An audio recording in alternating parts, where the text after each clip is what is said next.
I grew up in California, and I was really, really blessed to grow up in a really wonderful Christian home. I had a great childhood. I went to church, youth group, Christian school, even Christian college and Bible college. Just like a lot of kids that were raised in Christian homes, I had to, kind of figure out all of, faith and Christianity for myself. So one of the biggest kind of pivotal times in my life was once I got to college, I kind of realized I didn't really know what I wanted to do or to study. And I always was really interested in, number one, travel, because my family traveled back and forth, to Europe to visit my dad's family. And then also, I've always really loved working with kids. I was always really intrigued when missionaries would come through and kind of share about their, experiences. And so just doing some research, I found a couple of different missions organizations, and I thought, if I don't really know what I want to study, I don't really want to be spending, my money on college education or my parents' money on college education.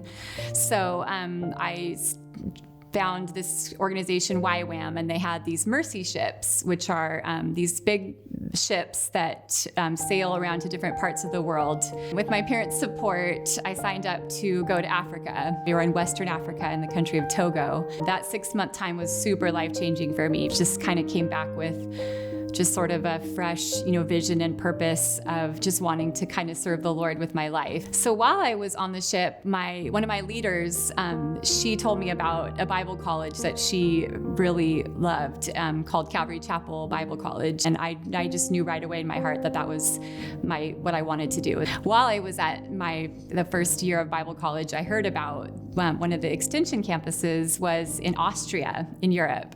There was just a small group of students that decided to go to Austria. There was just some of us that were American, and just kind of a group of international students there.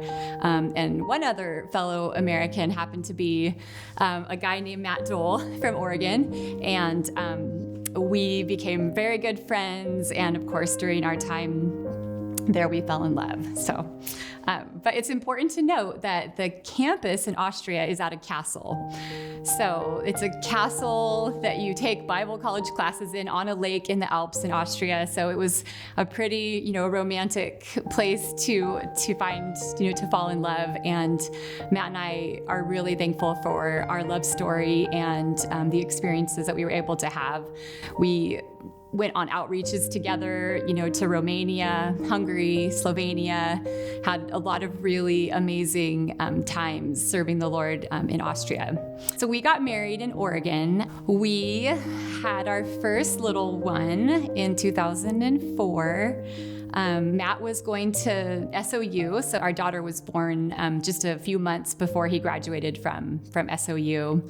And that's when we got a call from a pastor back at the castle who asked us if we would be interested in coming back to the castle and helping run a discipleship, training school.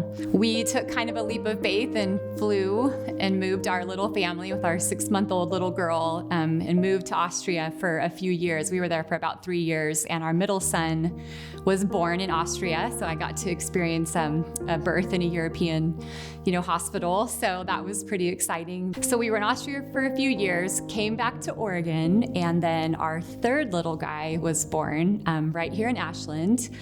And that's sort of when I started really thinking about sort of an idea and a dream that I had for a few years. And I really loved being pregnant. I had great deliveries, had a few different friends who struggled with different infertility issues, and it was pretty, heartbreaking to watch different people struggle with wanting to start a family and having difficulties. And I sort of always had this little idea or dream in my heart of maybe being able to have a baby for somebody who wasn't able to have a baby. I started to kind of research this whole idea of surrogacy. I just started praying for about a year that God would kind of confirm if this idea or dream that I had, would actually come to reality, or if it was just sort of something that I was thinking about, but wasn't ever supposed to happen. So I just really asked the Lord, I really believe that there's a family out there somewhere that you already know and that you picked out for me to do this for. And it started just to kind of be this like passion in me that just started to grow. One day I was browsing online and I came across a couple of surrogacy websites, and I happened upon an ad, and it was from a gal who kind of introduced herself in the ad that she was, they were a Christian couple. She had been through a really horrible cancer battle that left her, without the ability to carry babies. And they were looking for a surrogate in Oregon or Washington. Of course, that caught my eye because I was like, wow, that's really intense that she, survived cancer, and they're looking for a Christian surrogate in Oregon or Washington, and maybe that could be me. Come to find out, the day I saw the ad was the last day that the ad was going to run. I was the very last person that had responded to the ad. And when she emailed me back, she said, I would just love to talk on the phone. And so we set up a phone interview, and they live in Seattle. And we talked for over an hour, and she told me her whole story.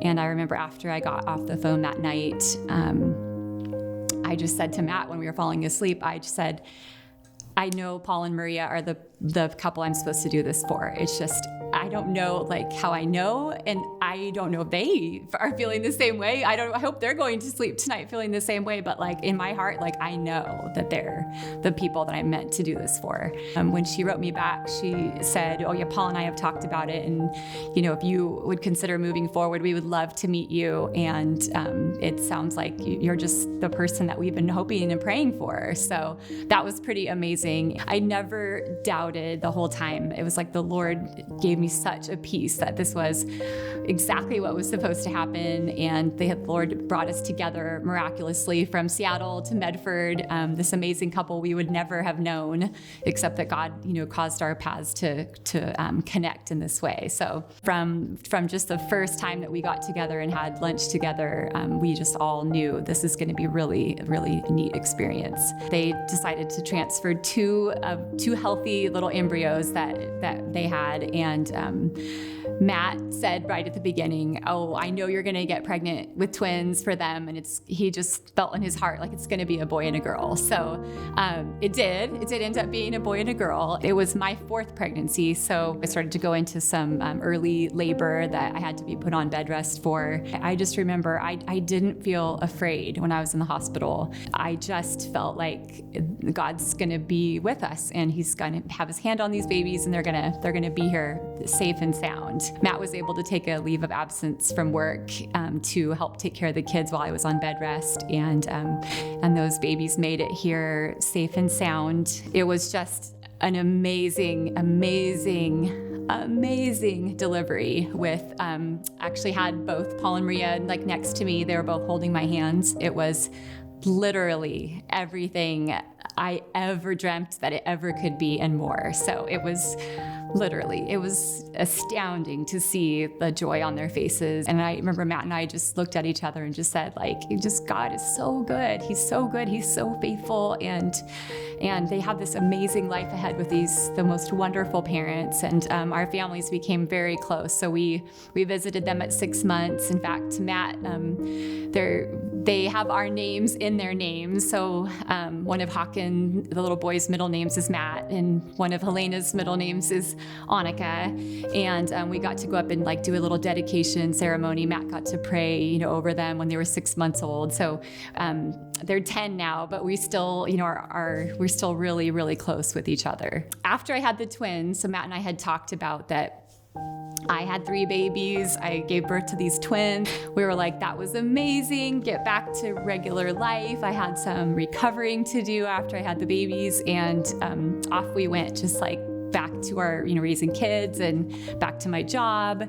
And then a few years went by, and Paul and Maria were looking for a surrogate again. And she had called me and told me that she found a gal who she was close to, and something fell through with that surrogate that they were thinking about using.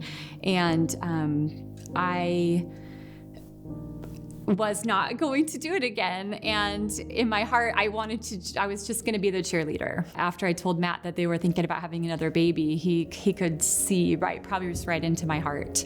And he said, you need to pray about this, because you either need to know that you're not supposed to do it and you are going to be their cheerleader, or you need to know that, ask God if this is what, if he wants you to do it again. And I really spent some time praying about it. And the Lord actually spoke to Matt and really told him, like, if Anika wants to do this again, like, this would be awesome. And so the phone call, when I got to call them and tell them, hey, you guys, I really, Matt and I've talked about it, and we really would love to do this again for you guys. It was really, really special phone call. And I'll never forget, we kind of all had a big time of rejoicing. And I think that my biggest fear going into doing it the second time was, wondering, is there any way that it can go as well? Like the first experience was like so amazing, but all along the way, God,